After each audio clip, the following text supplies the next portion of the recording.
নমস্কার, আমি আজকে যে রেসিপিটি করব সেটি একটা ভিন্ন ধরনের ডাল।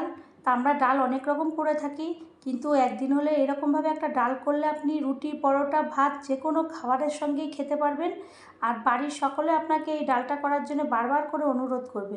তো তার জন্য আমি কড়াইতে দিয়ে দিলাম সরষের তেল। রান্নাটা আমি সরষের তেলে করব। দুটো দিয়ে দিলাম শুকনো লঙ্কা আর 6-7টা রসুন থেতো করে দিয়ে দিলাম। এরপরে রসুন আর শুকনো লঙ্কাটা ওই সরষের তেলের সঙ্গে ভালো করে ভেজে নেব। এরপরে দিয়ে দেব 4টে মিডিয়াম সাইজের পেঁয়াজ। এই পেঁয়াজগুলোকেও আমি সুন্দরভাবে ভেজে নেব। একটু ভাজা ভাজা হয়ে গেলে আমি ওর মধ্যে দিয়ে দেব হলুদের গুঁড়ো, লঙ্কার গুঁড়ো, লবণ। এই মশলাগুলো দিয়ে ভালো করে কষতে থাকবো। কষতে কষতে মশলা তেল আলাদা হয়ে যাবে যখন, তখন আমি ওর মধ্যে আগের থেকে কেটে রেখেছিলাম ভেন্ডি বা ঢ্যাঁড়স, সেই ঢ্যাঁড়সটা দিয়ে দেব। এই ঢ্যাঁড়স দিয়ে একদিন হলে এরকমভাবে একটা দুর্দান্ত স্বাদের ডাল করবেন। এটা বেশিরভাগ তামিলনাড়ুতে এই ডালটা হয়, বাইরের দেশেও খুব এই ডালটা রান্না করে খায় তারা ঝট করে। এরপরে দিয়ে দিলাম 4টে টমেটো লম্বা লম্বা করে কেটে।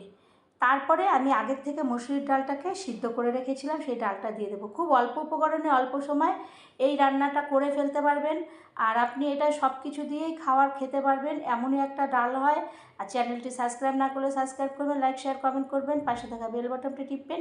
এরপরে ডালটা পুরোটা আমি দিয়ে দেওয়ার পরে একটা ঢাকনা দিয়ে ঢেকে দেব। আমি 10 মিনিট পরে ঢাকনাটা তুলব। ভেন্ডি সিদ্ধ হতে বা ঢ্যাঁড়স সিদ্ধ হতে বেশিক্ষণ সময় লাগে না, খুব তাড়াতাড়ি হয়ে যায়। আর তখন আমি ওর মধ্যে দিয়ে দেব চিনি। একটু চিনি দিলে টেস্টটা একটু অন্যরকম আসে আর খেতেও খুব সুস্বাদু হয়। তারপরে দিয়ে আপনি এটা মুগ ডাল দিয়েও রান্না করতে পারবেন। তারপরে আমি ওপর থেকে দিয়ে দেব ধনেপাতা। ধনেপাতা, দেশি ধনেপাতা আমি দিয়ে সুন্দরভাবে ডালের সঙ্গে মিশিয়ে নেব। তারপরে ওভেনটা বন্ধ করে আমি একটা সাঁড়াশির সাহায্যে এটাকে তুলে নেব একটা থালার মধ্যে। তো বন্ধুরা, এরকম একটা ডাল একদিন হলেও করবেন, দেখবেন খেতে দুর্দান্ত লাগে। যদি এই রকম প্রসেসে করতে পারেন খুবই ভালো লাগবে খেতে। আর করে একবার হলেও নিজেরা খাবেন এবং বাড়ির সকলকে খাওয়াবেন। খেলে তারাও আপনাকে প্রশংসা করবে যে এরকম ডাল আপনি যেন বারবার করে তাদের খাওয়ান। আর খুবই সুস্বাদু হয় এই ডালটা খেতে। ভেন্ডি, টমেটোর, মুসুরির, রসুন ফোড়ন, এই ডালটা খুবই ভালো লাগে। আর একবার হলে করবেন, ভালো লাগলে আবারও কোনো রেসিপিতে দেখা হবে। ধন্যবাদ।